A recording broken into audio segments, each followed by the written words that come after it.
وبركاته. الحمد لله نحمده ونستعينه ونستغفره ونعوذ بالله من شرور أنفسنا ومن سيئات أعمالنا. من يهده الله فلا مضل له ومن يضلل فلا هادي له وأشهد أن لا إله إلا الله وحده لا شريك له وأشهد أن محمدا عبده ورسوله أرسله بالحق بشيرا ونذيرا وداعيا إلى الله بإذنه وسراجا منيرا.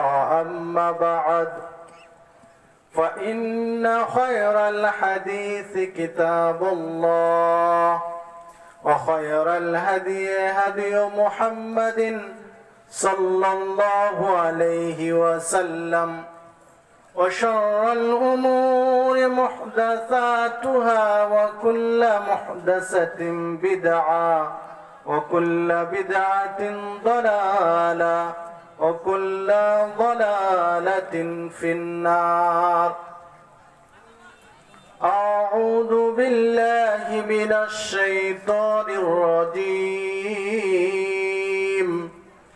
بل تؤثرون الحياة الدنيا والآخرة خير وأبقى. وقال الله تعالى في موضع آخر: يا أيها الذين آمنوا أطيعوا الله وأطيعوا الرسول ولا تبطلوا أعمالكم. عن أبي هريرة رضي الله عنه قال: قال رسول الله صلى الله عليه وسلم: إن الله يقول ابن آدم تفرغ لعبادتي أملأ صدرك غنى وأسد فقرك وإن لا تفعل ملأت يدك شغلا ولم أسد فقرك.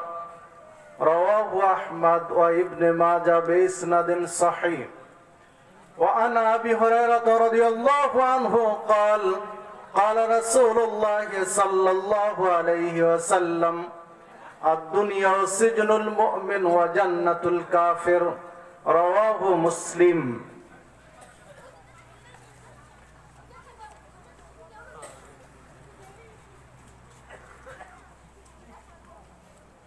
আশুলিয়া ইসলামিয়া হাফেজিয়া মাদ্রাসা ও ইয়াতিমখানার উদ্যোগে আয়োজিত অধ্যকার ওয়াজ মাহফিলের মহতারাম শ্রদ্ধেয় সভাপতি, প্রধান অতিথি, বিশেষ অতিথিবৃন্দ, আমন্ত্রিত ওলামায়ে কেরাম, দীর্ঘক্ষণ আলোচনা করলেন শ্রদ্ধেয় বড় ভাই শেখ হাফেজ কারি মোহাম্মদ আবুল কালাম আজাদ রাজশাহী। উপস্থিত ওলামায়ে কেরাম, উপস্থিত শ্রদ্ধেয় মুরব্বীগণ, যুবক ও তরুণ বন্ধুরা, পর্দার অন্তরালের মা ও ভগ্নীগণ, আমি আপনাদের সামনে কোরআন মাজিদের দুইটি আয়াতের অংশ বিশেষ তেলাওয়াত করেছি। রাসূলুল্লাহ সাল্লাল্লাহু আলাইহি ওয়াসাল্লামের বাণীর মধ্য হতে দুটি হাদিস উল্লেখ করেছি। এর আলোকে আজকে আমার আলোচনার বিষয় মুমিনের জন্য ইহকাল না পরকাল গুরুত্বপূর্ণ। একজন মুমিনের জন্য ইহকালের গুরুত্ব বেশি না পরকালের গুরুত্ব বেশি? উল্লেখিত বিষয়ের উপরে কুরআন মাজিদ এবং সহিহ হাদিসের আলোকে কিছু কথা বলে আলোচনার ইতি টানবো ইনশাআল্লাহ। ওমা তাওফীকি ইল্লা বিল্লাহ আলাইহি তাওয়াক্কালতু ওয়া ইলাইহি উনীব। সম্মানিত উপস্থিতি, আলোচনার প্রারম্ভে আল্লাহ রাব্বুল আলামিনের শুকরিয়া আদায় করি, যার অশেষ অনুগ্রহে সুস্থ শরীরে আজকের এই মাহফিলে উপস্থিত হতে পেরেছি, তাই বলে আলহামদুলিল্লাহ। আবারও আল্লাহর শুকরিয়া আদায় করি, সারা বিশ্বে করোনার প্রভাবের মধ্যে আল্লাহ রাব্বুল আলামিন আমাদেরকে এইরকম একটি দ্বীনী জায়গায় উপস্থিত হওয়ার সুযোগ দিয়েছেন, তাই তার শুকরিয়া আদায় করি আলহামদুলিল্লাহ। দরুদ ও সালাম বর্ষিত হোক সর্বকালের সর্বশ্রেষ্ঠ মহামানব সৈয়দুল মুরসালিন খাতামুন নবিয়্যিন মুহাম্মদুর রাসূলুল্লাহ সাল্লাল্লাহু আলাইহি ওয়াসাল্লামের প্রতি। ধন্যবাদ জ্ঞাপন করছি প্রশাসনের, যারা আজকের এই প্রোগ্রামের অনুমতি দিয়েছেন, যারা করার সুযোগ দিয়েছেন। আল্লাহ রাব্বুল আলামিন তাদেরকে সিরাতে মুস্তাকিমের পথিক হিসাবে কবুল করুন। সবারই উপস্থিতি, আলোচনার শুরুতেই আপনাদের সাথে ছোট্ট একটু কথা বলে শুরু করছি। আমরা কি কেউ চাই যে আজকের মাহফিলে আল্লাহ আমাদের পাপ সমূহ ক্ষমা করে দিক? কে কে চায় না? একটু হাত তুলেন তো। বুঝে হাত উঠেন। মানে আমরা সকলেই চাই যে আল্লাহ আজকে আমাদের পাপগুলো ক্ষমা করে দিন। সকলেই তো চাই, তাই না? তাবারানী আওসাতের মধ্যে একটি হাদিস বর্ণিত হয়েছে, 1556 নম্বর হাদিস, হাসান সানাদে এসেছে, মানে গ্রহণীয় সানাদে। রাসূলুল্লাহ সাল্লাল্লাহু আলাইহি ওয়াসাল্লাম বলছেন, যেখানে আল্লাহর জিকির করা হয়, আল্লাহর জিকির করা হয় মানে আল্লাহকে স্মরণ করা হয়, আল কোরআন তেলাওয়াত হয়, কোরআনের পর্যালোচনা হয়, বিশ্লেষণ করা হয়। আমরা জিকির মানে অনেকেই বুঝি কি ইল্লাল্লাহর জিকির করা, তাই না? জিকির মানেই বুঝি হু হু করা, ইল্লাল্লাহ জিকির করা, বাঁশের খুঁটি ধরে ঝুলা, এগুলো মনে করি না? তো জিকির মানেই যদি ইল্লাল্লাহ ইল্লাল্লাহ হয়, তাহলে আল্লাহ রাব্বুল আলামিন সূরা হিজরের 9 নম্বর আয়াতে বলেছেন, ইন্না নাহনু নাযালনা যিকর ওয়া ইন্না লাহু লাহাফিজুন। আমি এই জিকির নাজিল করেছি। কি? আমি এই জিকির নাজিল করেছি, এই কোরআন নাজিল করেছি, আর আমি এই জিকিরের হেফাজতকারী, আমি হেফাজত করব। তো জিকির মানেই যদি ইল্লাল্লাহ হু হু আর বাঁশের খুঁটি ধরে ঝুলা হয়, তাহলে ওইটা কি আল্লাহ নাজিল করেছেন? মানে জিকির মানে কোরআন। বিভিন্ন ক্ষেত্রে বিভিন্ন শব্দে বা বিভিন্ন ভাবে ব্যবহার হয়েছে। তো যেখানে কোরআন তেলাওয়াত হয়, আল্লাহকে স্মরণ করা হয়, এই বৈঠকে যারা উপস্থিত হয়, হাদিসের শব্দে যেটা বোঝা যাচ্ছে যে শেষ পর্যন্ত যারা থাকে এই বৈঠকে। কোন পর্যন্ত থাকে? শেষ পর্যন্ত থাকে। হাদিসের বাক্য ওইদিকে ইঙ্গিত দিচ্ছে। তখন যখন আলোচনা শেষ, জিকির শেষ, আল্লাহর স্মরণের বয়ান শেষ, কোরআনুল কারীম তেলাওয়াত এবং বিশ্লেষণ শেষ, তখন এবার আল্লাহ ডাক দেন, কুমু মাগফুরান লাকুম, কুমু, তোমরা দাঁড়াও, উঠো, যাও তোমাদের বাড়িতে, মাগফুরান লাকুম, কেননা তোমাদের যত পাপ ছিল ক্ষমা করে দেওয়া হয়েছে। আল্লাহ বলেন, আল্লাহ আহ্বান করেন যে কুমু মাগফুরান লাকুম, এবার উঠো, এবার দাও, যাও, তোমাদের পাপ সমূহ ক্ষমা করে দেওয়া হয়েছে। প্রথম কথা। দ্বিতীয় কথা আরো চমৎকার। আল্লাহ রাব্বুল আলামিন ডাক দিয়ে বলেন, ফাকাদ বুদ্দিলাত সাইয়্যাতুকুম হাসানাত, তোমাদের পাপগুলোকে নেকি দিয়ে বদল করে দেওয়া হয়েছে। পাপ তো ক্ষমা হয়েছে, যত পাপ করেছিলেন এই পাপগুলো আল্লাহ নেকি দিয়ে বদল করে দেন। সুবহানাল্লাহ, আল্লাহু আকবার। যদি আপনার আমার ইখলাসটা ঠিক থাকে, আল্লাহর সন্তুষ্টির জন্য, আল্লাহকে খুশি করার জন্য, দ্বীন শিখার জন্য, শরীয়ত শিখার জন্য, মানার জন্য যদি মাহফিলে এসে থাকি, নিয়ত যদি ঠিক থাকে, ইখলাস যদি ঠিক থাকে, ইনশাআল্লাহ একটি বৈঠকের মাধ্যমে সারা জীবনের পাপ ক্ষমা হয়ে যেতে পারে। সারা জীবনের পাপ আল্লাহ চাইলে নেকি দিয়ে বদল করে দিতে পারেন। আল্লাহ রাব্বুল আলামিনের কাছে আমরাও সেই প্রার্থনা করি, আল্লাহ তুমি আমাদের পাপগুলো ক্ষমা করে দাও। আজকে এই বৈঠকের ওসিলায় আমাদের পাপগুলো তুমি নেকি দিয়ে পরিবর্তন করে দাও। সম্মানিত উপস্থিতি, দেখুন আরেকটা হাদিসে বর্ণিত হয়েছে, মান সালাকা তারিকান ইলতামিসু ফিহি ইলমান সাহহালাল্লাহু লাহু বিহি তারিকান ইলাল জান্নাহ। কেউ যদি দ্বীনি জ্ঞান শিখার জন্য, শারঈ জ্ঞান শিখার জন্য বাড়ি থেকে বের হয় রাস্তায়, তাহলে আল্লাহ তার জান্নাতের পথ সহজ করে দেন। দ্বীন শিখার জন্য, শরীয়ত শিখার জন্য বাড়ি থেকে রাস্তায় বের হয়েছে, আল্লাহ সহজ করে দেন কি? জান্নাতের পথ। তো আজকে আমরা যারা এখানে এসেছি, শীতের রাত্রিতে আরাম আয়েশের উষ্ণ বিছানা ত্যাগ করে দ্বীন শিখার জন্য নয় কি? আল্লাহকে সন্তুষ্ট করার জন্য নয় কি? তাহলে আল্লাহ আমাদের জন্য জান্নাতের পথ সহজ করে দিবেন, সহজ করে দিবেন। তাই তো আল্লাহ বলেন, যাও তোমাদের পাপ ক্ষমা করে দিয়েছি। যদি ক্ষমা না হবে, দ্বীনি জ্ঞান শিখতে আসলাম, শীতে কাতর পরিবেশে ধৈর্য ধরে থাকলাম, যদি জান্নাতের পথ সহজে না করবেন, তাহলে ক্ষমা না হলে তো সহজ হবে না। ক্ষমা না হলে সহজ হবে কি? সহজ করে দিবেন, তাই আল্লাহ ক্ষমা করে দেন।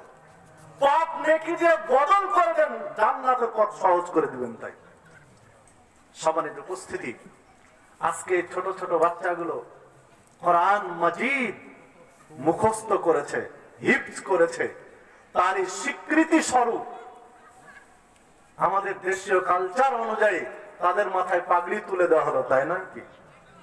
দেখুন এই ছোট ছোট বাচ্চাগুলোর মর্যাদা আল্লাহ রাব্বুল আলামিনের নিকটে অনেক অনেক অনেক বেশি, অনেক বেশি।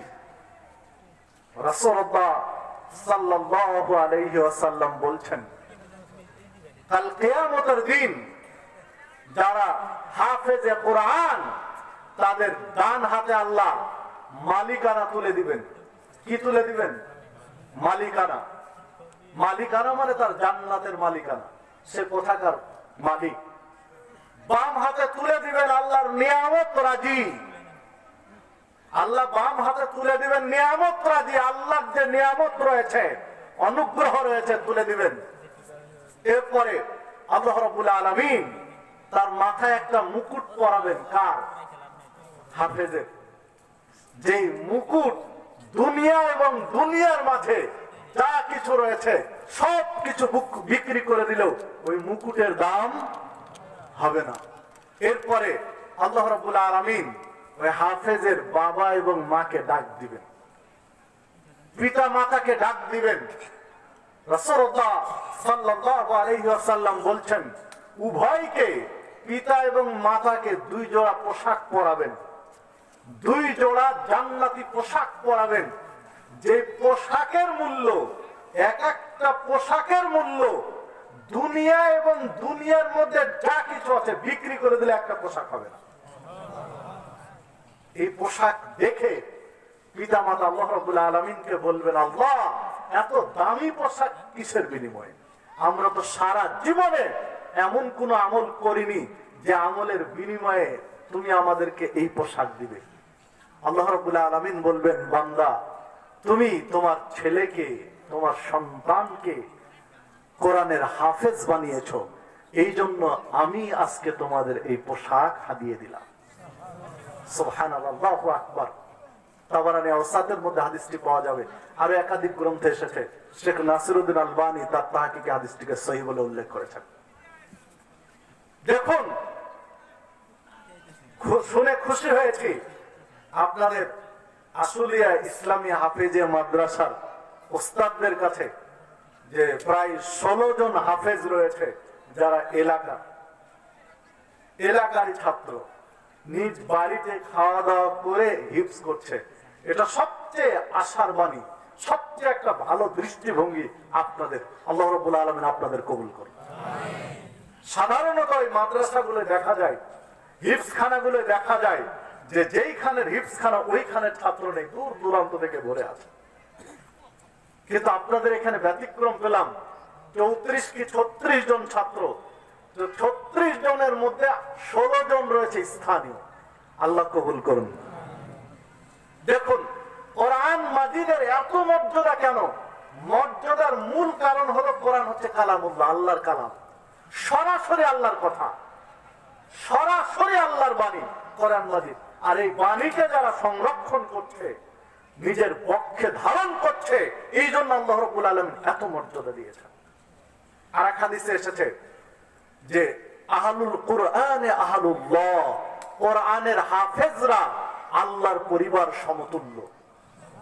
এখানে শিরকের দিকে নিয়ে যায় না, এই সমতুল্য বলতে সমকক্ষ না, একটা মর্যাদা যে আল্লাহর পরিবারের সমতুল্য হচ্ছে এই হাফেজে কোরআনরা। কেন? কারণ আল্লাহর বাণী তারা সংরক্ষণ করছে। এই কোরআন তো আল্লাহর কালাম, কথাগুলো কার? আল্লাহ। আর আল্লাহর কথাকে তারা পক্ষে ধারণ করে রেখেছে। তো সম্মানিত উপস্থিতি, তো যারা এই হাফেজে কোরআনদের খাওয়া দাওয়ার ব্যবস্থা করে দিয়েছেন, রান্না বান্না করে দিয়েছেন, ইনশাআল্লাহ তারাও মাহরুম হবেন না, তারাও এই মর্যাদা পাবেন ইনশাআল্লাহ। যে কথা বলছিলাম, দেখুন রাসূলুল্লাহ সাল্লাল্লাহু আলাইহি ওয়াসাল্লাম বলছেন, যখন কিছু মানুষ আল্লাহর ঘর সমূহের কোন একটা ঘরে একত্রিত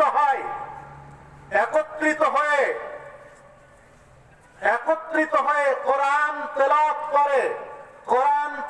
করে, সে অনুযায়ী দার্স এবং তাদরিসের ব্যবস্থা করে, পর্যালোচনা করে, বিশ্লেষণ করে, ইল্লা নাযালাত আলাইহিমুস সাকিনা, আল্লাহর পক্ষ থেকে তাদের উপরে প্রশান্তি অবতীর্ণ হতে থাকে। ওয়া গাশিয়াতহুমুর রাহমা, আল্লাহ তাদের উপরে রহমত বর্ষণ করতে থাকেন। ওয়া হাফফাতহুমুল মালায়েকা, ফেরেশতা মণ্ডলী নিরাপত্তার বেষ্টনী দিয়ে তাদেরকে ঘিরে রাখে। ওয়া যাকারাহুমুল্লাহ ফী মান ইনদাহু, আল্লাহ তার নিকটস্থ ফেরেশতাদের কাছে এদের সম্পর্কে আলোচনা পর্যালোচনা করেন। হাদিস সহিহ মুসলিমের। সম্মানিত উপস্থিতি, আমরা কোরআন মাজিদ তেলাওয়াত করছি, এই যে বিশ্লেষণ করছি, ইনশাআল্লাহ আমরাও এই নেকির ভাগীদারি হব ইনশাআল্লাহ। চলুন আমার বিষয়ের দিকে ফিরে যাই, যে মুমিনের জন্য দুনিয়া না পরকাল, মুমিনের জন্য দুনিয়া না আখিরাত? বলুন তো, দুনিয়া না আখিরাত? মুমিনের জন্য আখিরাত। কিন্তু বর্তমান প্রেক্ষাপট এবং দৃষ্টিভঙ্গি অনুযায়ী মুমিনের জন্য আখিরাত নয়, দুনিয়া। তাই হয়ে যায়নি? দুনিয়ায় আজকে আপনার আমার কাছে প্রাধান্য, আখিরাতের তোয়াক্কা করি না। দুনিয়া ঠিক রেখে দিন পরিচালনা করি, দুনিয়া ঠিক রেখে আমরা দিন মানি, তাই নয় কি? দিন ঠিক রেখে দুনিয়া মানি না। দিন ঠিক রেখে, ইসলাম ঠিক রেখে আমরা জীবন পরিচালনা করি না, বরং দুনিয়াবি জীবনের সবকিছু ঠিক রেখে ইসলাম মানি। ভুল বললাম কি? ইল্লা মাশাআল্লাহ, ব্যতিক্রম অল্প কিছু আছে, ব্যতিক্রম সামান্য কিছু আছে। চলুন আমরা একটু বিশ্লেষণ করি, তাহলে প্রমাণ হয়ে যাবে যে দুনিয়া ঠিক রেখে দিন মানছে কিনা। ইহকাল আর পরকাল যদি তুলনা করি, দুনিয়ার আখেরাত যদি তুলনা করি, তাহলে দুনিয়ার তুলনায় আখেরাতের গুরুত্ব কতটুকু বেশি? 100 ভাগ বেশি মনে হয় নাকি? 1000 ভাগ বেশি? 1 কোটি ভাগ বেশি? 1 লক্ষ বা আরো কিছু বেশি, এরকম কি? দেখুন দু একটি হাদিস আপনার কাছে পেশ করি, তাহলে আপনি আবার বিশ্লেষণ করেন যে পরকাল দুনিয়ার চেয়ে কত গুণ বেশি। আনিল মুস্তাওরিদ ইবনে শাদ্দাদ রাদিয়াল্লাহু আনহু قال سمعت رسول الله صلى الله عليه وسلم يقول মুস্তাওরিদ ইবনে শাদ্দাদ রাদিয়াল্লাহু আনহু বলছেন, আমি রাসূলুল্লাহ সাল্লাল্লাহু আলাইহি ওয়াসাল্লামকে বলতে শুনেছি, ওয়াল্লাহি মাদ দুনিয়া ফিল আখিরাহ। রাসূলুল্লাহ সাল্লাল্লাহু আলাইহি ওয়াসাল্লাম বলছেন, আল্লাহর কসম, আল্লাহর শপথ, দুনিয়ার তুলনায় আখিরাত ইল্লা মিসলা মা ইয়াজআলু আহাদুকুম ইসবাহু ফিল ইয়াম্মি।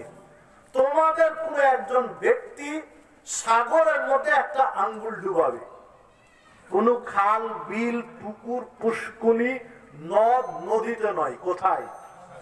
সাগরে। অথই সাগরের মধ্যে একটা আঙ্গুল ডুবাবে, ফালিয়ানজুর বিমা ইয়ারজি, আঙ্গুলটা উঠানোর পরে লক্ষ্য করুক কি পরিমাণ আঙ্গুলের মাথায় পানি এসেছে, সাগরের পানি কতটুকু কমেছে আঙ্গুল ডুবিয়ে উঠিয়ে নিয়ে আসার কারণে, কতটুকু পানি এসেছে এইটা লক্ষ্য করুন। সম্মানিত উপস্থিতি, প্রশান্ত মহাসাগরে একটা মানুষ যদি আঙ্গুল ডুবিয়ে আঙ্গুল উঠিয়ে নেয়, আঙ্গুল ভিজে যে পানিটা আসবে এই অনুযায়ী পানি কতটুকু কমবে সাগরের, বলেন তো দেখি। কোন তুলনা আছে?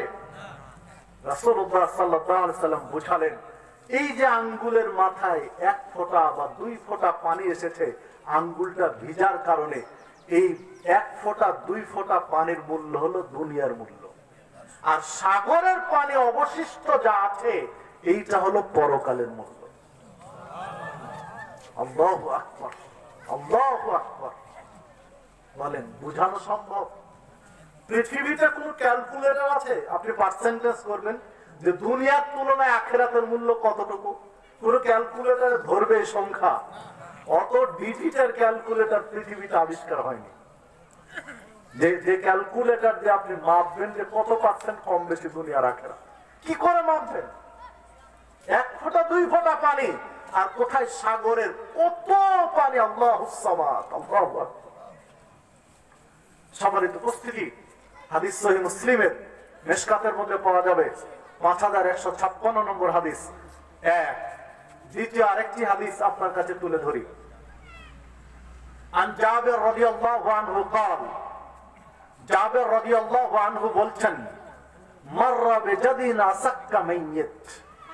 আমরা রাসূলুল্লাহ সাল্লাল্লাহু আলাইহি ওয়াসাল্লামের সাথে সাহাবীরা রাস্তা দিয়ে হাঁটছিলাম, আর রাস্তার পাশে পড়ে আছে একটা মৃত ছাগলের বাচ্চা।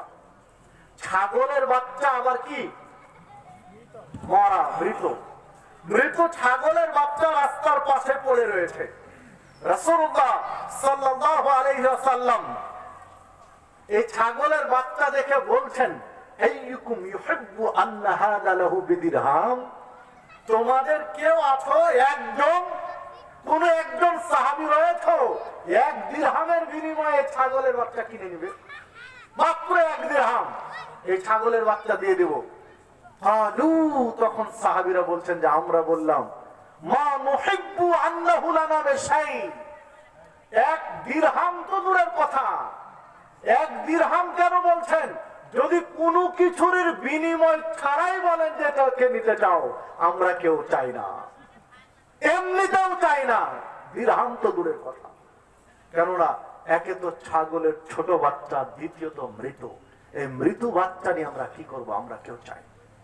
তখন আল্লাহ রাসূল সাল্লাল্লাহু আলাইহি ওয়াসাল্লাম বলছেন, আল্লাহে, আল্লাহর কসম করে বলছি, আল্লাহর শপথ, লা দুনিয়া আহওয়ানু আলাল্লাহ মিন হাযা আলাইকুম। আজকে তোমরা দুনিয়া দুনিয়া দুনিয়া নিয়ে পাগল ব্যস্ত। মনে রাখিও, আল্লাহ রাব্বুল আলামিনের কাছে এই ছাগলের বাচ্চার চেয়েও, মরা বাচ্চার চেয়েও দুনিয়ার মূল্য কম। দেখেন, আজকে আপনি আমি ছুটছি মরা ছাগলের বাচ্চার পিছনে, আখিরাত ছেড়ে দিয়ে মরা ছাগলের বাচ্চার পিছনে ছুটছি। আমি ভুল বললাম? কয়েকটা মিনিট সময় দিবেন তো ইনশাআল্লাহ? ছুটছি কিনা আমি হাদিস দিয়ে আপনাকে প্রমাণ করবো ইনশাআল্লাহ যে মরা ছাগলের বাচ্চার পিছনে ছুটছি কিনা। একটু সময় দিবেন, লম্বা আলোচনা নয়, আপনাদের বিরক্তির আগে আমি ছেড়ে দেব, আপনাদের বিরক্ত হওয়ার আগে আমি ছেড়ে দেব, শেষ পর্যন্ত থাকবেন তো ইনশাআল্লাহ। দেখুন এই হাদিস সহিহ মুসলিমের মিশকাতের মধ্যে পাবেন 5157 নম্বর হাদিস। আরেকটা উদাহরণ পেশ করি তারপরে যাই ভিতরে। عن سهل بن سعد رضي الله عنه قال قال رسول الله صلى الله عليه وسلم সাহাল ইবনে সাদ রাদিয়াল্লাহু আনহু বলছেন রাসূলুল্লাহ সাল্লাল্লাহু আলাইহি ওয়াসাল্লাম বলেছেন লাউ কানাতিদ দুনিয়া তা'দুলু ইনদাল্লাহ জানাহা বাউদা মা সাকা কাফিরান মিনহা শারবা। আর রাসূল সাল্লাল্লাহু আলাইহি ওয়াসাল্লাম বলছেন লাউ কানাতিদ দুনিয়া তা'দুলু ইনদাল্লাহ, যদি এই দুনিয়ার মূল্য, যদি এই পৃথিবীর মূল্য আল্লাহ রাব্বুল আলামিনের কাছে জানাহা বাউদা, মাছির একটা পাখার সমান হতো। মাছির কয়টা পাখা? দুইটা।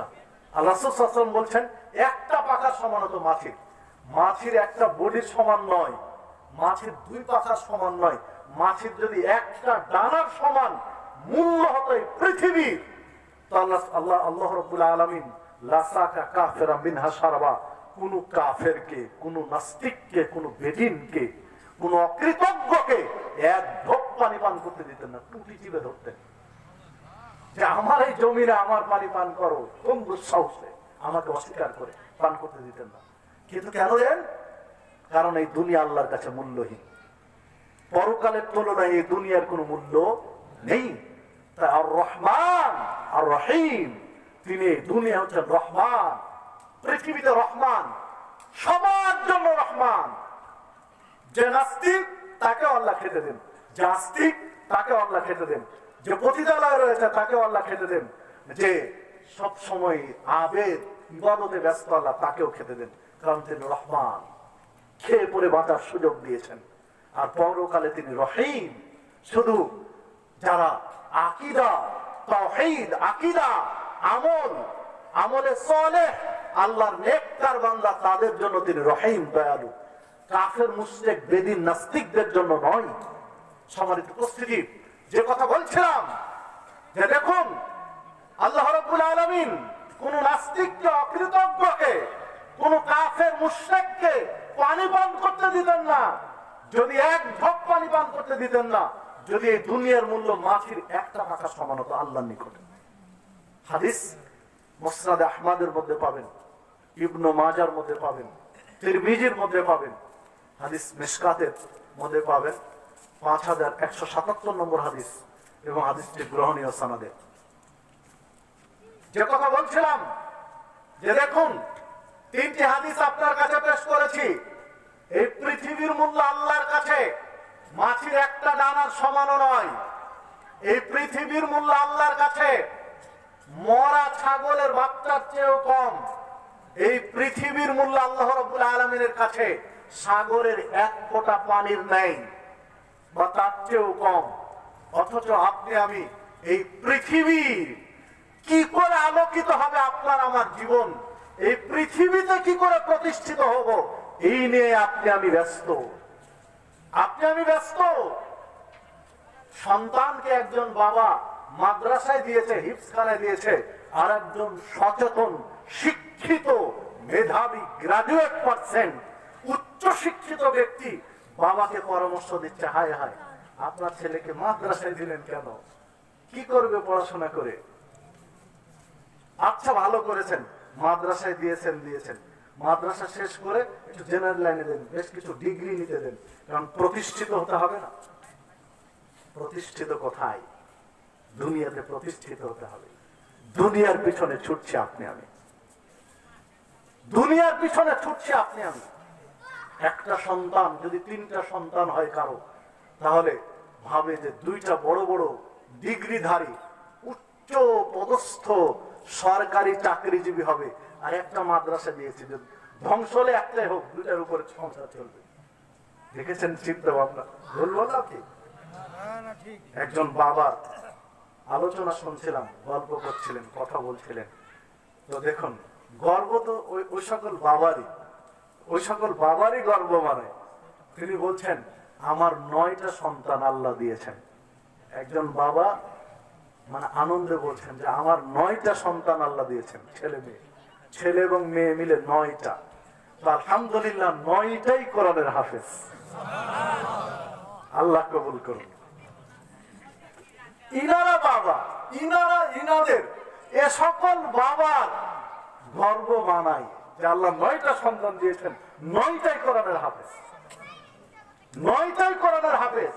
একটাকে যদি কোরআনের হাফেজ বানাতে পারি তাহলে এমন পোশাক আল্লাহ পরাবেন, গোটা পৃথিবী বিক্রি করে দিয়ে ওই পোশাকের দাম হবে না। আপনি কত আপনার ছেলেকে মাস্টার্স পাস করিয়েছেন, বিলেত থেকে লয়ার বানিয়ে নিয়ে এসেছেন, বড় অ্যাডভোকেট, দিন গেলে কয়েক লাখ টাকা কামায়, মাস শেষে কোটি কোটি টাকা ইনকাম করে, অনেক কিছু করেছে। কত করেছে বাংলাদেশ কিনতে পারবে? আপনার ছেলে যা করেছে বাংলাদেশ কিনতে পারবে? দুনিয়ার কথা বাদ দিলাম, পৃথিবীর কথা বাদ দিলাম, পৃথিবীতে বাংলাদেশটা এতই ছোট যে বাংলাদেশ কথাটা লেখা যায় না মানচিত্রে। মানচিত্রে, পৃথিবীর মানচিত্রে যে বাংলাদেশের ছবিটা আছে, এই বাংলাদেশের ছবির উপরে বড় করে বাংলাদেশ লেখা যায় না। লিখলে অর্ধেক অক্ষর দেশের বাইরে চলে যায়, অর্ধেক দেশের ভিতরে থাকে। তো বাংলাদেশ কেনার ক্ষমতা হয়নি আপনার ছেলে। আপনার ছেলেকে দেশি বিদেশি এত ডিগ্রি দিয়েছেন, এত ডিগ্রির ভারে সোজা হয়ে হাঁটতে পারে না। তো এই ছেলে গোটা বাংলাদেশটা কিনতে পারে না। আর একটা ছেলেকে কোরআনের হাফেজ বানিয়েছেন। একটা ছেলের বিনিময়ে আল্লাহ যা দিবেন, আল্লাহ যা দিবেন তা শুধু বাংলাদেশ নয়, গোটা পৃথিবী বিক্রি করে দেও কেনা যাবে। তাহলে বলুন কে ঠকেছে? ওই জেনারেল শিক্ষিত যিনি গর্ব করছেন এই এই এই উনি ঠকেছেন? না, যিনি মাদ্রাসায় পড়ালেন, হাফেজ বানালেন, তিনি ঠকেছেন। কয়জন ছেলে, কয়জন বাবা মা মাদ্রাসায় ছেলে মেয়েকে দিয়েছি, আর জেনারেল শিক্ষায় কয়জন দিয়েছি গুনুন তো। ছুটছি কিসের পিছনে? দুনিয়ার পিছনে। মরা ছাগলের বাচ্চা ভোগ করব কি করে?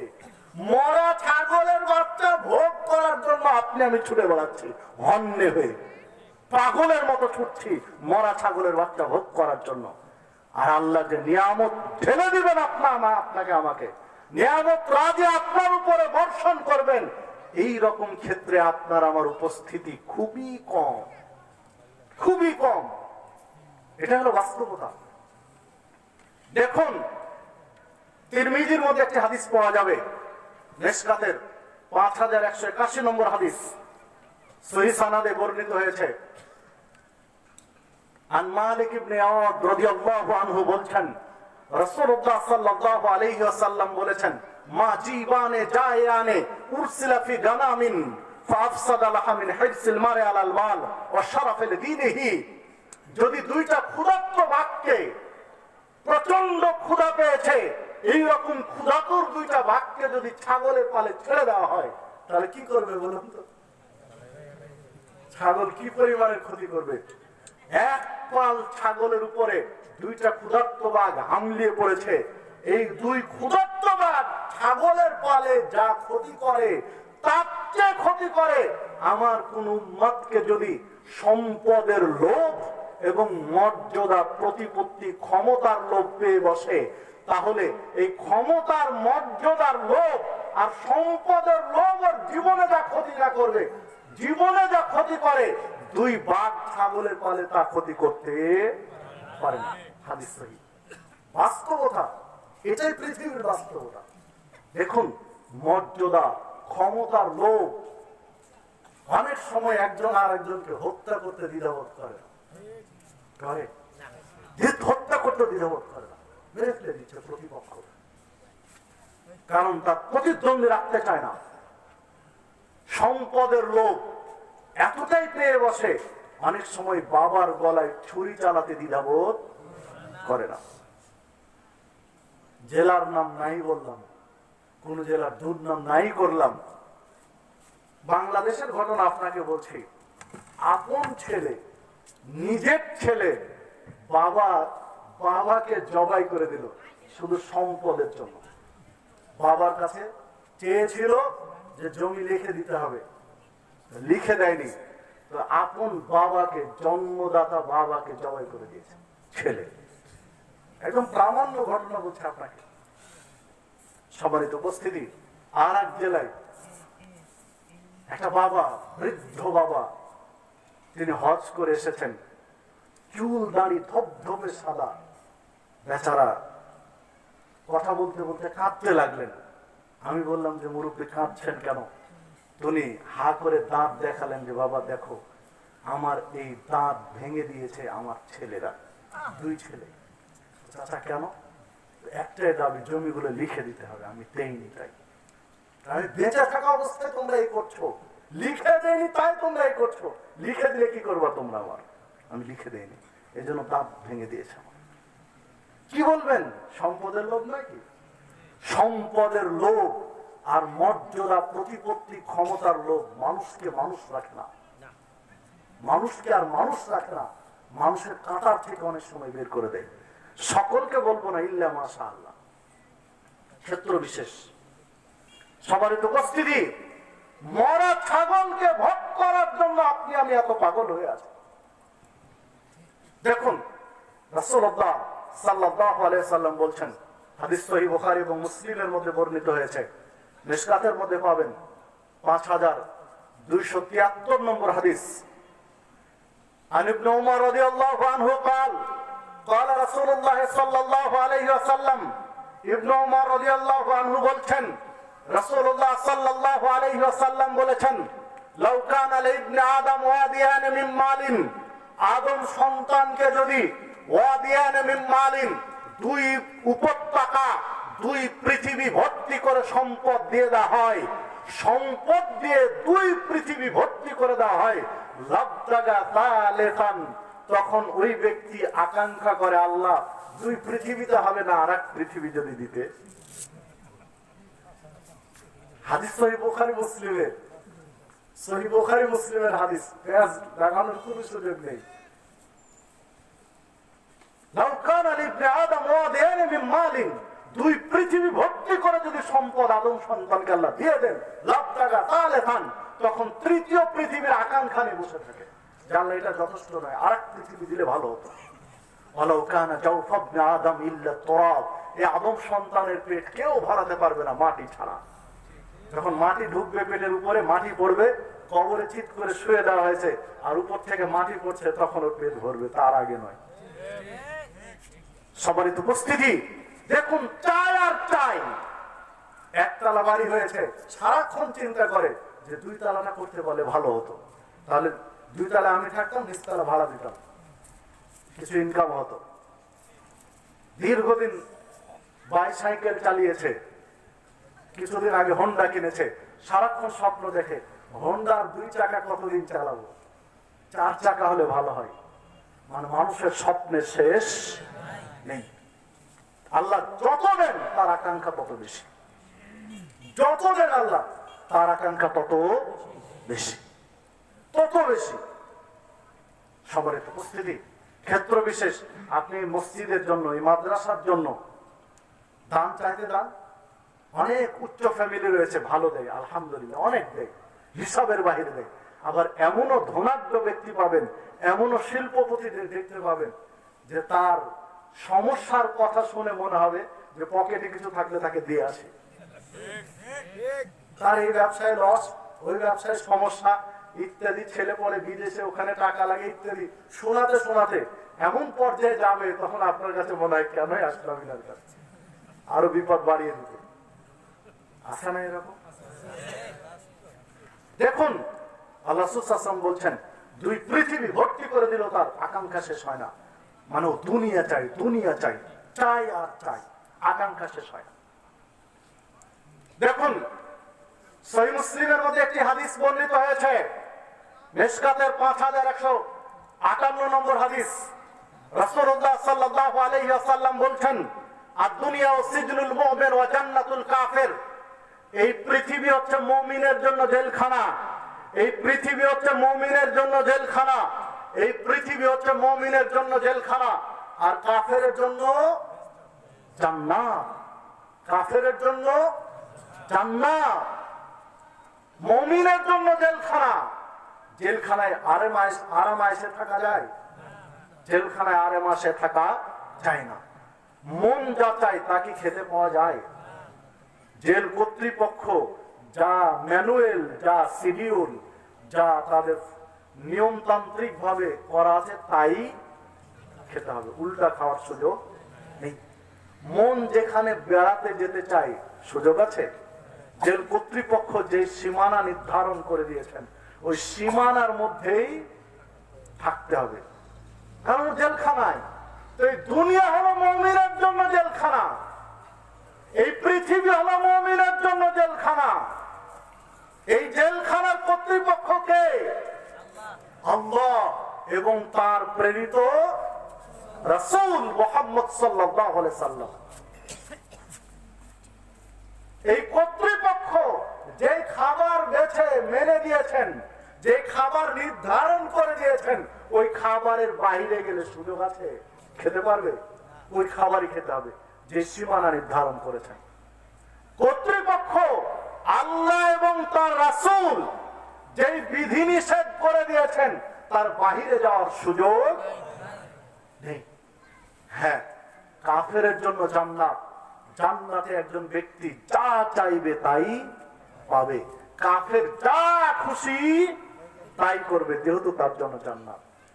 কাফের দেখে আপনি লোভ সামলাতে পারবেন না তা হবে না, আল্লাহ তাকে দিবেন, যেহেতু পৃথিবী তার শেষ। দেখুন, প্রত্যেকটা ধাপে, প্রত্যেকটা পদক্ষেপে আপনাকে আমাকে হিসাব করে পা ফেলতে হবে। তিরমিজির মধ্যে একটি হাদিস বর্ণিত হয়েছে, রাসূলুল্লাহ সাল্লাল্লাহু আলাইহি ওয়াসাল্লাম বলছেন, শেষ জামানায় এমন একটা পর্যায়ে আসবে, হাতের তালুতে জ্বলন্ত অঙ্গার, জ্বলন্ত কয়লা, অঙ্গার না কয়লা নাকি বলে, জ্বলন্ত কয়লা, জ্বলন্ত অঙ্গার রাখা যেমন কষ্টকর, কষ্টদায়ক, শেষ কালে এসে কিয়ামতের প্রাক্কালে ঈমান নিয়ে থাকা তার চেয়েও কষ্টকর হবে, তার চেয়েও কষ্টকর হবে। সেই যুগটা তো চলে এসেছে অনেকটাই, অনেকটাই চলে আসেনি। দেখুন, ঈমান নিয়ে থাকা যেমন তেমনই কষ্ট হবে, জ্বলন্ত কয়লা আগুন নিয়ে থাকা যেমন কষ্টকর। দেখুন, সেই পরিস্থিতিতে চলে এসেছি। আপনি যেদিকে তাকাবেন অন্যায় আর অন্যায়, যে ক্ষেত্রে পা দিবেন হারাম, ভুল আর সমস্যা, এর মধ্যে আপনাকে টিকে থাকতে হবে হকের উপরে, হক পন্থী হিসাবে টিকে থাকতে হবে আপনাকে আমাকে। দেখুন, আপনি চাকরি করবেন, আপনাকে হিসাব করতে হবে যে এটা জায়েজ না নাজায়েজ, আমার ইনকাম সোর্স হালাল না হারাম। পাঁচটি বিষয়ের হিসাব না দেওয়া পর্যন্ত বিচারের মাঠে কোনো ব্যক্তিকে এক ধাপ সামনে পা ফেলতে আল্লাহ দিবেন না। এই অবস্থা আপনাদের সবার শোনা, শুধু স্মরণ করে দিই, তিরমিজির হাদিস এবং হাদিস সহিহ। এক ধাপ পা ফেলতে দিবেন না। পাঁচটির মধ্যে একটি হলো তার বয়স, আর একটি হলো যৌবনকাল, কোন পথে ব্যয় করেছে, আর একটি হলো আল্লাহ যে রিজিক দিয়েছেন তা কোন পথে আয় করেছে, কোন পথে ব্যয় করেছে, আল্লাহ যে তাকে ইলম দিয়েছেন, জ্ঞান দিয়েছেন, এই জ্ঞান অনুযায়ী আমল করেছে কিনা। তো যা আমার আলোচনার সাথে রিলেটেড, আল্লাহ জিজ্ঞাসা করবেন বিচারের মাঠে যে তুমি এটা কোন পথে অর্জন করেছো আর কোন পথে ব্যয় করেছো।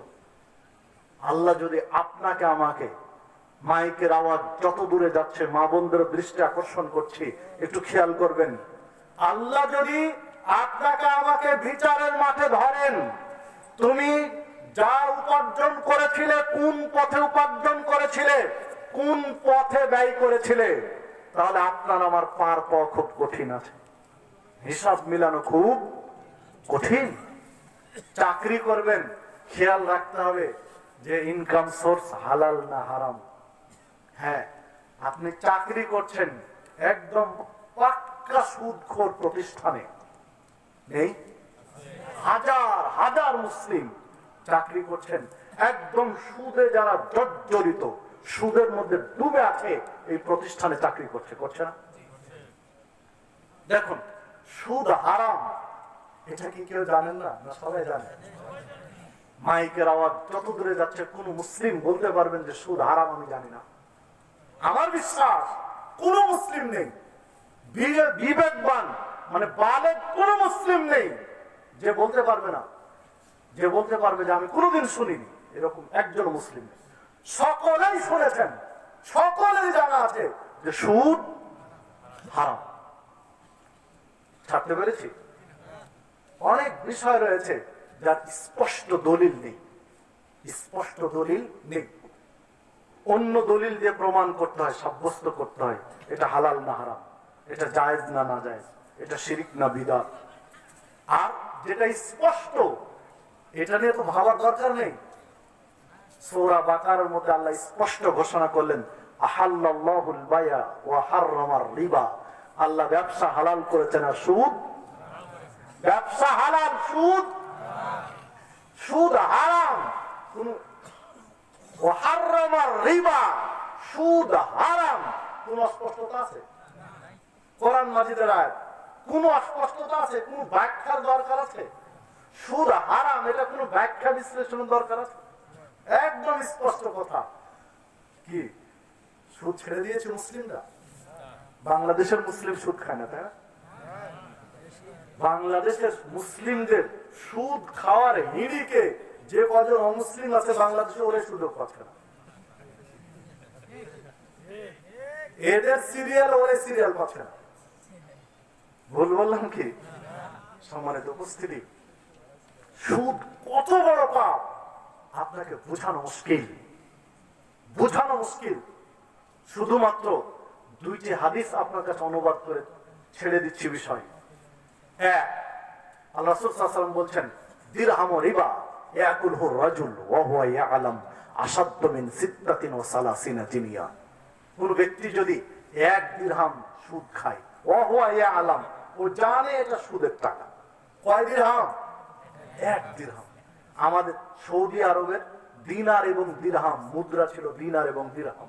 যেমন আমাদের টাকা এবং পয়সা হলো কি মুদ্রা, টাকা এবং পয়সা। তো এক দিরহাম আমাদের দেশে ধরেন 1 টাকা। তো এক দিরহাম যদি কেউ জেনে সুদ খায়, জানে যে এটা সুদের টাকা, 1 টাকা সুদ খায়, আসাদ্দ মিন সিত্তাতিন ওয়া সালাসিনা জিনিয়া, 36 জন নারীকে ধর্ষণ করলে যে পাপ হবে, 1 দিরহাম সুদ খেলে তার চেয়ে বেশি পাপ হবে। মুসনাদে আহমদের 22,007 নম্বর হাদিস, মুসনাদে আহমদের 22,008 নম্বর হাদিস, সিলসিলা সহিহার 1033 নম্বর হাদিস, মিশকাতের 2825 নম্বর হাদিস এবং হাদিস সহিহ। সম্মানিত উপস্থিতি, জেনে শুনে, জেনে বুঝে, জানার পরে যদি 1 দিরহাম কেউ সুদ খায়, 1 টাকা সুদ খায়, 36টা নারীকে ধর্ষণ করলে যে পাপ হবে, 1 টাকা সুদ খেলে তার চেয়ে বেশি পাপ হবে। সম্মানিত উপস্থিতি, কয়েকদিন আগে খুব গলা উঁচু করে আওয়াজ তুলেছিলাম, ধর্ষণের শাস্তি, সর্বোচ্চ শাস্তি করা হোক কি? ধর্ষণের সর্বোচ্চ শাস্তি করা হোক মৃত্যুদণ্ড। খুব জোরে আওয়াজ তুলেছিলাম, তুলেন এখন আওয়াজ। ধর্ষণের শাস্তি, সর্বোচ্চ শাস্তি যদি মৃত্যুদণ্ড হয়, একদম মৃত্যুদণ্ড হয়, সুদ করে শাস্তি হওয়া দরকার 36 বার মৃত্যুদণ্ড। আওয়াজ তোলা কঠিন আছে। হ্যাঁ, কেউ উল্টো বুঝিয়েন না, কেউ উল্টো দিকে প্যাঁচ লাগানোর চেষ্টা করেন না যে ধর্ষণকে আমি মানে হালকা করে দিচ্ছি। না, আমি হালকা করি। ধর্ষণ ধর্ষণের জায়গায়, সুদ সুদের জায়গায়। একটা আর একটার মধ্যে গুলিয়ে ফেলেন না। ধর্ষণ নিয়ে আলোচনা করলে সে আলোচনা সেদিন উঠবে, একসাথে দুইটা প্যাঁচ লাগাই দেন না। আবার দেখুন, আরেকটা হাদিস পাওয়া যাবে। আবু হুরায়রা রাদিয়াল্লাহু আনহু বলছেন, রাসূলুল্লাহ সাল্লাল্লাহু আলাইহি ওয়াসাল্লাম বলেছেন, আর রিবা 70 জুদান, আরেক বর্ণনায় এসেছে 70 হুবান, সুদের 70 প্রকারের পাপ রয়েছে। কেউ সুদ খেলে 70 প্রকারের পাপ হবে। আইসারুহা তন্মধ্যে সবচেয়ে ছোট পাপ, সুদ খেলে সবচেয়ে ছোট পাপ যেটা হবে, 1 নম্বর পাপ, 2 নম্বর পাপ, 3 নম্বর পাপ, 65 নম্বর পাপ, 69 নম্বর পাপ, 70 নম্বর পাপটা হচ্ছে আইয়ান কাহার রাজুল উম্মাহু, একটা লোক তার মায়ের সাথে বিবাহ করবে, একটা লোক তার মায়ের সাথে জেনা করবে, ব্যভিচার করবে, রাত কাটাবে, বাসর করবে, মাকে বিয়ে করবে। এইটা হলো সুদখোরের কত নম্বর পাপ? 70 নম্বর পাপ, সবচেয়ে ছোট পাপ।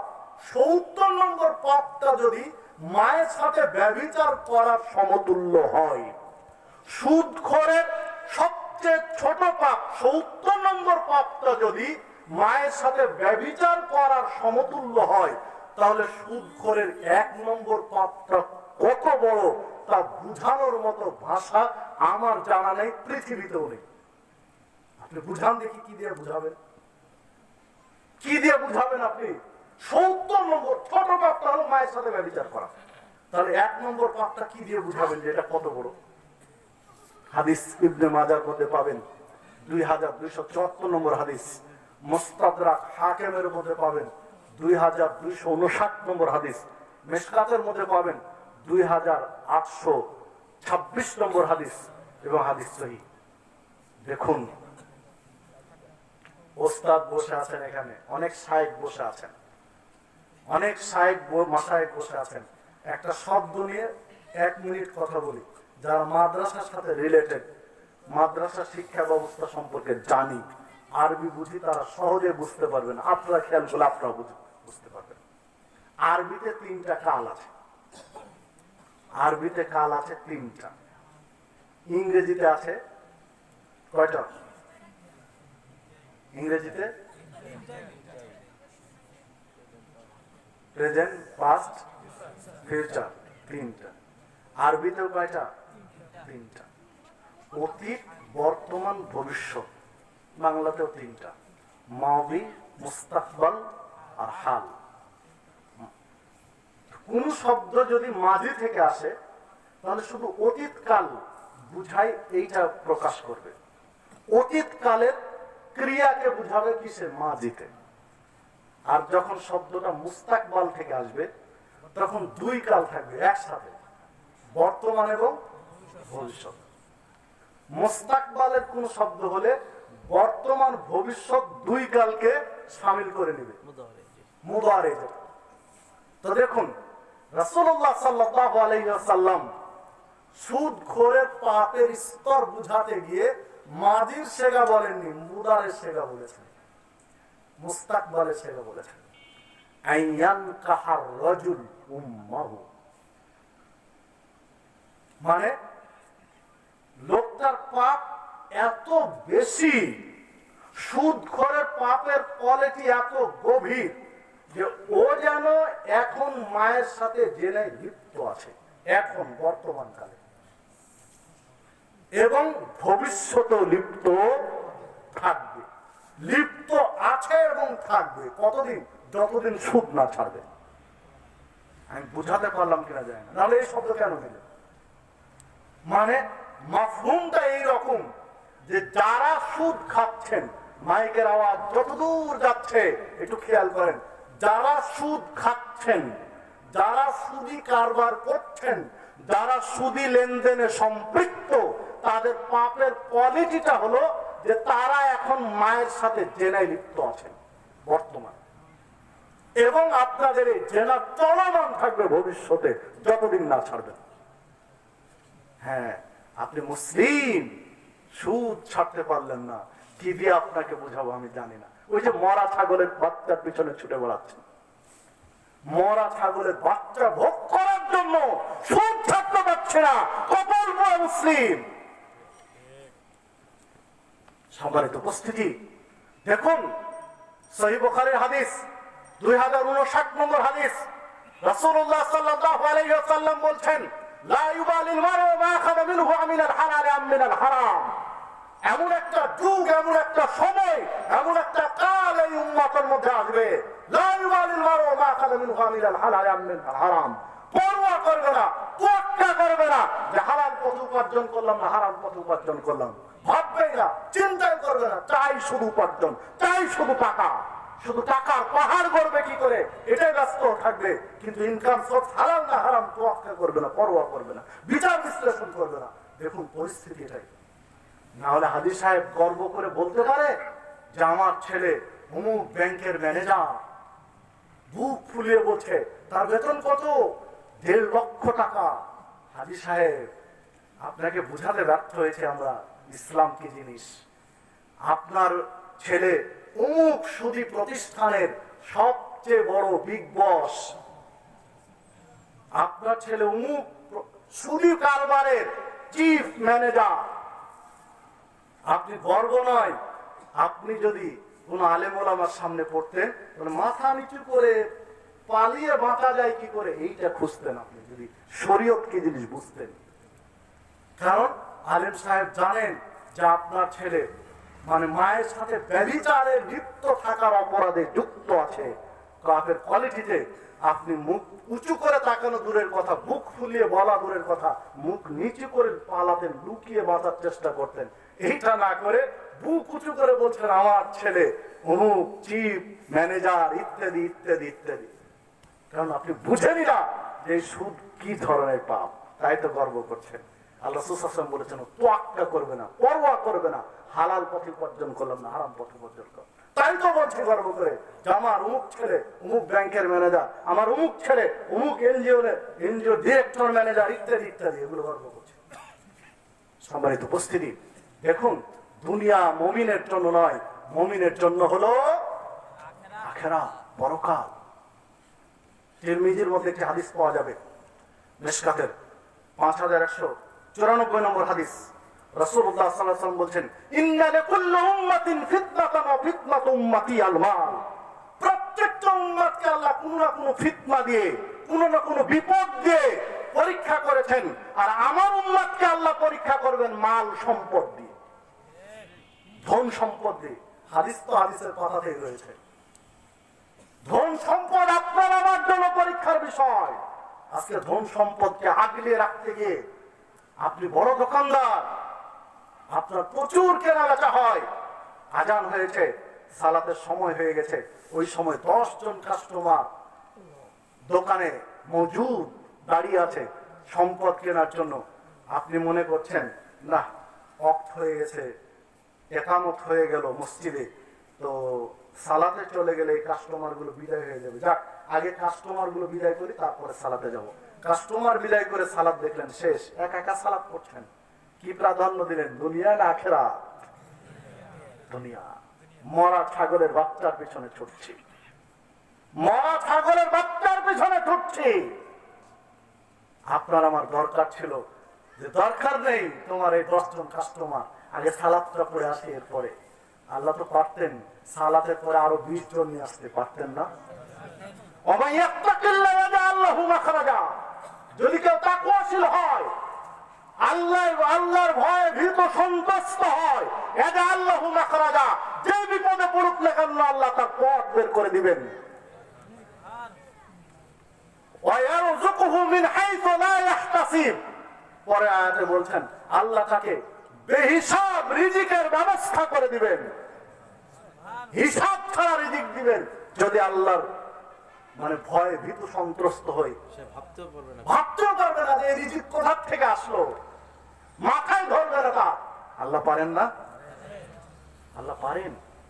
কয়েকজন সাহাবী আল্লাহ রাসূল সাল্লাল্লাহু আলাইহি ওয়াসাল্লাম একটা দায়িত্ব দিয়ে পাঠিয়েছিলেন। সমুদ্রের কিনারায় তারা হাঁটছেন, কোনো খাবার নেই, একটা ঢেউয়ে ভেসে আসলো একটা মাছ। দিনের পর দিন ধরে মাছ খেলেন, মাছ পচে না, খাচ্ছেন তো খাচ্ছেনই।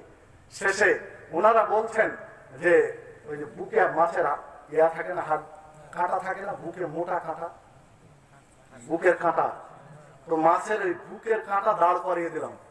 সাহাবীরা বলছেন এই যে বুকে যে কাঁটাটা থাকে মাছের, এই কাঁটা দুই দিকে দাঁড় করিয়ে দিলাম, তো আমরা ওই কাঁটার নিচ দিয়ে উট নিয়ে যেতে পারছি আর কি। মাছ কত বড়, কে ব্যবস্থা করেছে? আল্লাহ। হাদিস সহিহ বুখারী। আপনি ভাবতে পারবেন আল্লাহ মানে কল্পনাতীত উৎস থেকে রিজিকের ব্যবস্থা করে দিবেন যদি তাকওয়াশীল হন। আপনি কেন মনে করছেন যে এত সুন্দর এত দামি চাকরি ছেড়ে দিলে আমার ছেলে মেয়ে খাবে কি? এত দামি চাকরি ছেড়ে দিলে আপনার ছেলে মেয়ে কি খাবে? এই টেনশন আপনি কেন করছেন? আল্লাহ তো এর চেয়ে ভালো কিছু করতে পারেন না? পারেন, অবশ্যই পারেন। সম্মানিত উপস্থিতি, যে কথা বলছিলাম যে দেখুন, মুমিনের জন্য দুনিয়া নয়, মুমিনের জন্য পরকাল। যেমন একদিকে সুদ, আর একদিকে ঘুষ, আর একদিকে জেনা ব্যভিচার, আর একদিকে বেপরদা। দুনিয়া জীবনে সুখ স্বাচ্ছন্দ্য চাই, দুনিয়াবি জীবনে চাকচিক্য চাই, পরকালে চাই না। আপনার আমার মানসিকতা হয়েছে এই। দেখুন, একজন নারী দুনিয়াতে শান্তি চাই, পরকাল নিয়ে ভাবে না। যদি দুনিয়াতে শান্তি নাই চাইবে, তাহলে বেপরদায় রাস্তায় বের হয় কি করে? মুসলিম রাস্তায় বের হলে চেনা যাবে মুসলিম নারী আর অমুসলিম নারী। হওয়া তো দরকার এটা। তবে এখন চেনা কঠিন হয়ে গেছে। আর কয়েকটা মিনিট সময় নেব। চেনা কঠিন হয়ে গেছে, কে মুসলিম আর কে অমুসলিম চেনা যায়, বড় ভারী সমস্যা। দেখুন, সেই মুসলিমের মধ্যে হাদিস পাওয়া যাবে ৭৩৭৩ নম্বর হাদিস।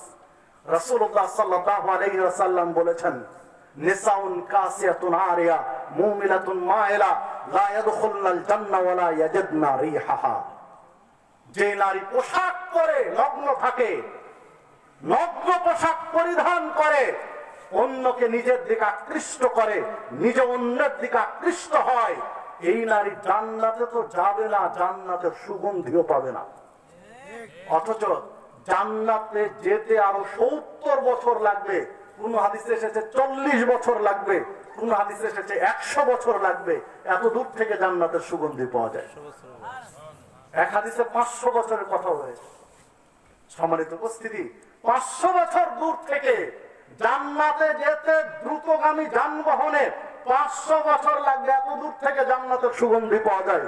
অথচ যে মুসলিম নারী পোশাক পরে দেহের অঙ্গ প্রত্যঙ্গ অন্যদেরকে দেখানোর সুযোগ করে দেয়, ও জান্নাতের সুগন্ধিও পাবে না। কিসের জন্য এগুলো করছে? সির্ফ দুনিয়ার জন্য। পরকালে চিন্তা করলে একজন মুসলিম নারী এইভাবে চলাফেরা করতে পারে না। দেখুন, একজন মুসলিম যুবক কাপড় পরলে দাঁড়ালে টাকনুর নিচে কাপড় চলে যাচ্ছে, দেখেন, টাকনুর নিচে কাপড় পরছে। অথচ রাসূলুল্লাহ সাল্লাল্লাহু আলাইহি সাল্লাম স্পষ্ট ভাবে বলে দিয়েছেন, মান জাররা ইজারাহু বাতারান, যার কাপড় টাকনুর নিচে যাবে সে জাহান্নামে চলবে। টাকনুর নিচে যদি কারো কাপড় যায়, হাদিস সহিহ বুখারী, টাকনুর নিচে যদি কারো কাপড় যায়, তাহলে ওই অংশ জ্বলবে কোথায়? জাহান্নামে। মা আসফালা মিনাল কাবাইন ওয়াল ইজারে ফিন্নার। টাকনুর নিচে যার ইজার ঝুলবে তার ঠিকানা হচ্ছে জাহান্নাম, মানে সে জাহান্নামে জ্বলবে। সম্মানিত উপস্থিতি, দেখুন, টাকনুর নিচে আমরা কাপড় পরি না। বহু হাজার হাজার যুব সমাজ আজকে টাকনুর নিচে কাপড় পরছি। কেন? স্রেফ দুনিয়াতে একটু মানে নিজেকে ফ্যাশনেবল একজন যুবক মনে হবে, স্মার্ট মনে হবে। দুনিয়ায় স্মার্ট হতে চাও, তুমি কত বড় স্মার্ট, শুধু মরো কবরে যাও, তোমার স্মার্ট কত প্রকার কি কি শেখানোর জন্য ফেরেশতা নিযুক্ত রয়েছেন। সম্মানিত উপস্থিতি, দেখুন, দাঁড়ি সকাল হলেই রাসূলের সুন্নাত কুরবানি করার জন্য, জবেহ করার জন্য একদম ব্যস্ত হয়ে পড়লাম। কেননা মুখে দাঁড়ি থাকলে আনস্মার্ট মনে হয়, স্মার্টলেস মনে হয়। তুমি স্মার্ট, কত স্মার্ট হওয়া দরকার, শুধু মরো তারপরে দেখো। ইবনে মাজাহ এবং আবু দাউদের মধ্যে একটি হাদিস এসেছে, ইবনে মাজাহ 3190 নম্বর হাদিস।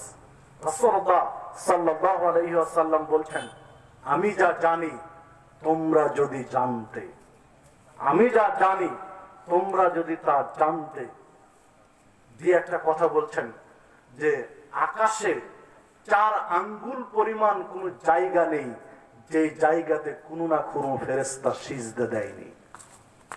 আসমানে 4 আঙ্গুল পরিমাণ কোন ফাঁকা জায়গা নেই যেই জায়গায় কোনো না কোনো ফেরেশতা সিজদা পড়েনি।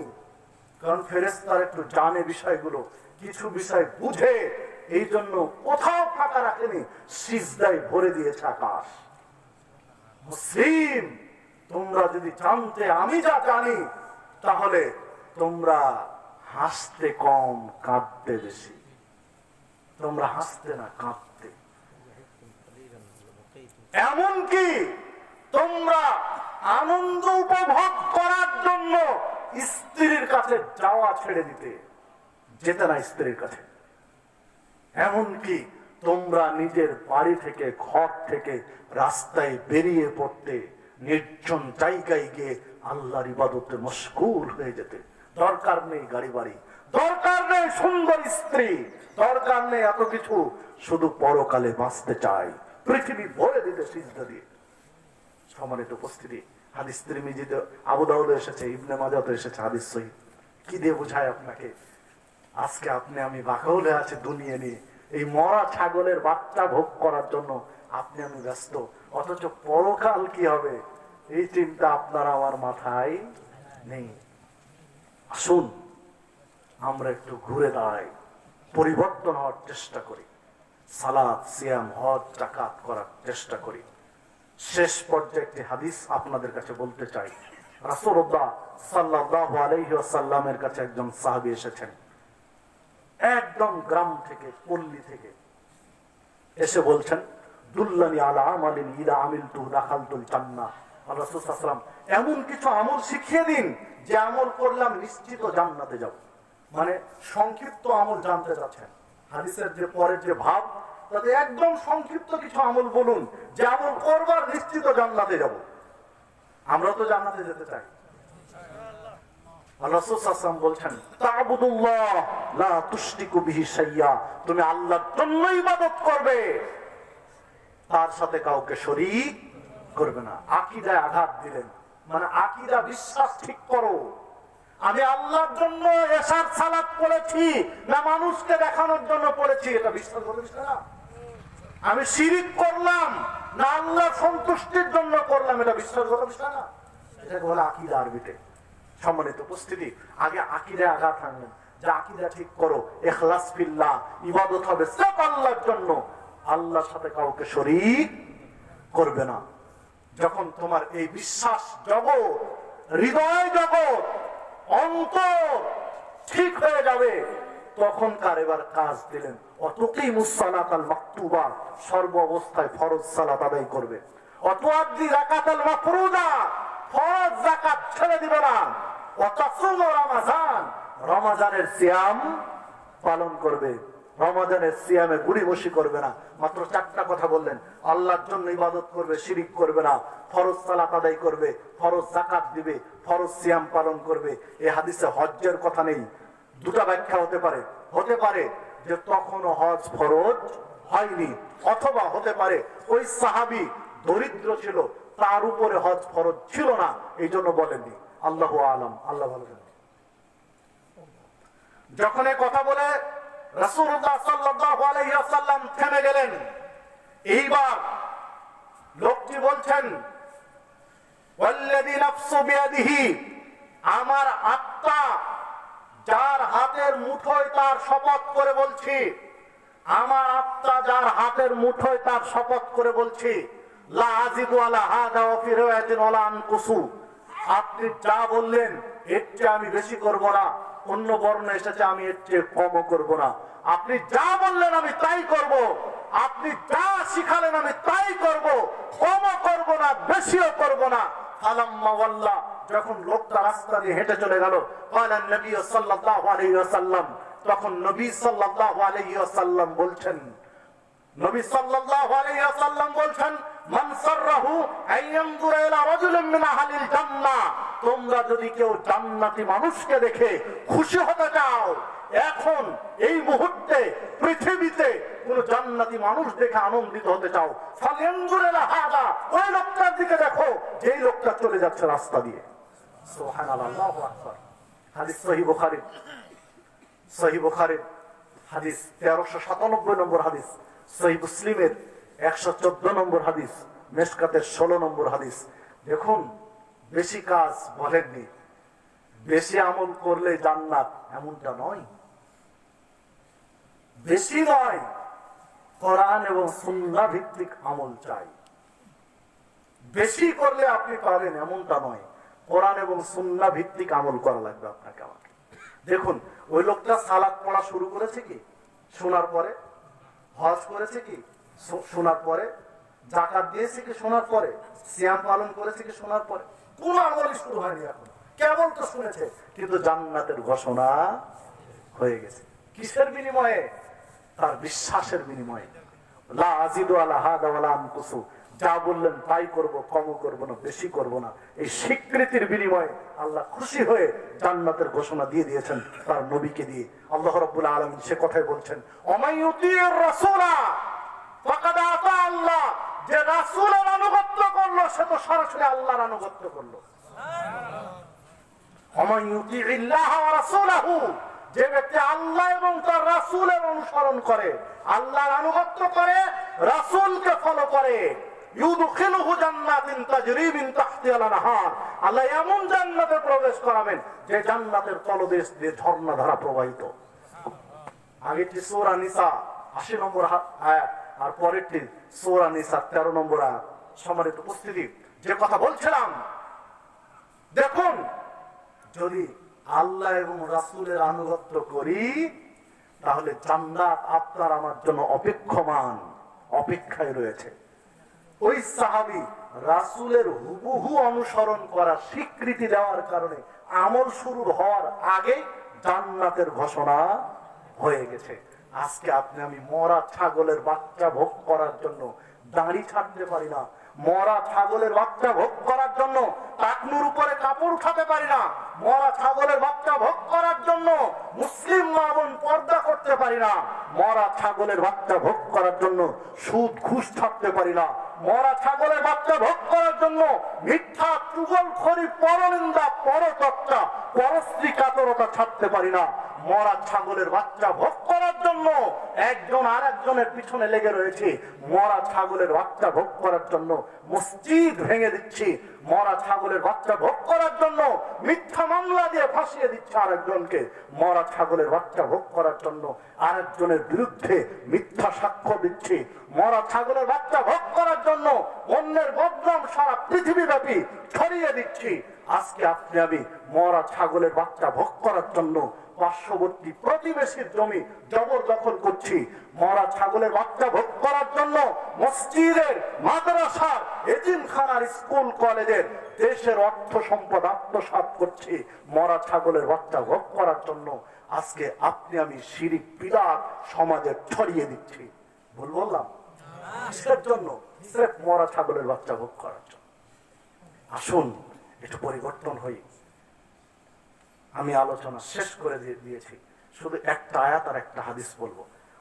আল্লাহ রাব্বুল আলামিন বলছেন, ইন্নাল্লাহা লা ইউগাইয়িরু মা বিকওমিন হাত্তা ইউগাইয়িরু মা বিআনফুসিহিম।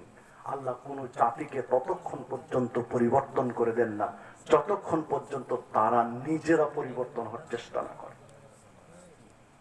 যখন নিজেরা পরিবর্তন হওয়ার চেষ্টা করব, আল্লাহ পরিবর্তন করার প্রেক্ষাপট তৈরি করে দিবেন। কিভাবে করবেন জানি না, নিজেরা পরিবর্তন হওয়ার চেষ্টা করুন, আল্লাহ পরিবেশ করে দিবেন ইনশাআল্লাহ। দেখুন, যে হাদিসটি দিয়ে শুরু করেছিলাম, আল্লাহ রাব্বুল আলামিন, রাসূল সাল্লাল্লাহু আলাইহি ওয়াসাল্লাম বলছেন, আল্লাহ রাব্বুল আলামিন বলেন বনু আদমকে, ইন্নাল্লাহা ইয়াকুলু ইবনে আদম, আল্লাহ আদম সন্তানকে লক্ষ্য করে বলেন, তাফাররাগ লিইবাদাতি, আমার ইবাদতে সময় ব্যয় করো, তোমার অবসর সময়টুকু একটু সময় বাঁচাও ব্যস্ততার মধ্যে। সকাল থেকে সন্ধ্যা পর্যন্ত এত ব্যস্ত, ব্যস্ত আর ব্যস্ত, একটু সময় বের করো। কেন বের করো? লিইবাদাতি, আমার ইবাদত করার জন্য। আমার ইবাদত করবে, জোহরের সালাত আদায় করবে, আসরের সালাত আদায় করবে, মাগরিব, এশা, ফজরের সালাত আদায় করবে, একটু জিকির আজকার, তাসবিহ, তাহলিল, দান সাদাকা করবে, একটু সময় বের করো। ব্যস্ততার মধ্য থেকে আমলা ও সদরাকা গেনান, আমি তোমার অন্তরটা ধনী করে দেব। ও আসুদ্দ ফাকরা, তোমার গরিব হওয়ার যত রাস্তা আছে আমি আল্লাহ বন্ধ করে দেব। তোমার খরচের পথ কমিয়ে দেব।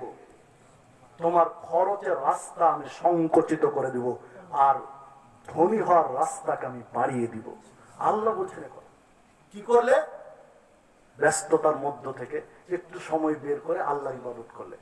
মালা তো আদাকা শুগলান, আর যদি ওয়াইল্লা তাফাল, যদি এমনটা না করো, আমার ইবাদতে সময় ব্যয় না করো, সময় বের না করো, মালা তো আদাকা শুগলান, দুই হাত ভরে তোমার ব্যস্ততা দেব।